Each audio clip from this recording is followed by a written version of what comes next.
महाराष्ट्र राज्यातील एखाद्या विद्यार्थ्याला वैद्यकीय क्षेत्रामध्ये करिअर करायचं असेल, म्हणजेच MBBS, BDS, BAMS, BHMS, BUMS, physiotherapy किंवा वेटरनरी या कोर्सेसला ॲडमिशन घेण्यासाठी जसा नीटचा स्कोअर महत्त्वाचा आहे, जसा नीटची ऑल इंडिया रँक महत्त्वाची आहे, तसंच या कोर्सला इलिजिबल होण्यासाठी 12वी बोर्डाचा जो काही क्रायटेरिया आहे तो सुद्धा अधिक महत्त्वाचा आहे।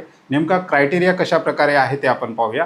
जर एखाद्या विद्यार्थ्याला MBBS किंवा BDS करायचं आहे महाराष्ट्र स्टेट कोट्यामध्ये, अशा विद्यार्थी जर ओपन किंवा EWS कॅटेगरीचा असेल तर त्या विद्यार्थ्याला फिजिक्स, केमिस्ट्री, बायोलॉजी 12वी बोर्डामध्ये 300 पैकी 150 मार्क्स असणं आवश्यक आहे।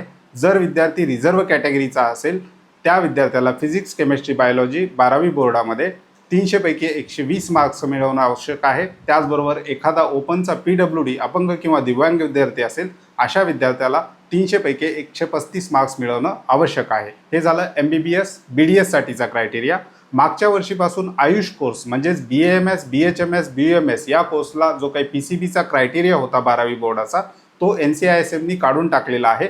आता आयुष कोर्सला ॲडमिशन घेण्यासाठी 12वी बोर्ड विद्यार्थी परीक्षेमध्ये फक्त पास असणं गरजेचं आहे। PCBचा क्रायटेरिया पूर्णतः नल अँड व्हाईट करून टाकलेला आहे।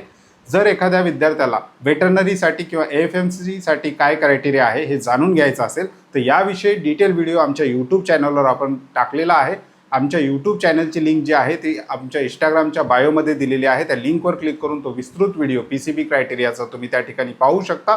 अशाच प्रकारचे महत्त्वाचे अपडेट्स मिळवण्यासाठी श्री छत्रपती अकॅडमी पुणेच्या इंस्टाग्राम चॅनलला आत्ताच फॉलो करा। धन्यवाद।